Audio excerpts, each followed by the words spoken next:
One of the absolute greatest kept secrets about the first book of Genesis in the biblical creation mythic story is that this entire time, that book has been about the extraordinary, the courageous power of the great divine feminine. And in this ongoing series where I am decolonizing sacred spirituality, I want you all to walk with me here. There are three very powerful divine feminine archetypes who have been erased, overlooked, and also whose identities and whose role in this creation mythic story have been purposefully tainted to achieve a patriarchal regime. The very first divine feminine figure that I'm going to highlight is Ashira. Ashira is, she goes by many different epithets. And one of those is the tree of life, the tree of life. Also, the tree of knowledge. Her name translates into approval, attestation, the way, entry, permission, and also visa.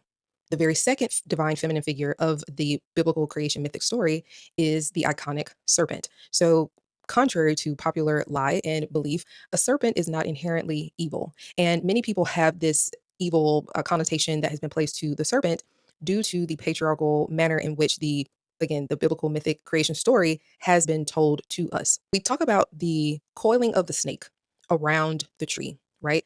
This is very symbolic. It's not literal, it is symbolic of the Kundalini rising and the Kundalini awakening of the divine feminine. The third character is, of course, the iconic Eve. The very first thing to note here is that her name is not Eve. That is a bastardized, Europeanized version of her name. Her actual Hebrew name is Chava. Now, one interesting thing here, when you translate Chava, it means life, as well as the one who gives life. And another iteration of her name is Chaya. Chaya means to live prosperously or the one who lives prosperously. And it also means the one who is immortal, the one who is able to be restored back to health and back to life. It is a serpent who communicated to Chava, again, to life, the one who gives life, and the one who lives prosperously, and the one who is immortal. Chava is the only one who could divine sacred feminine consciousness and intuition.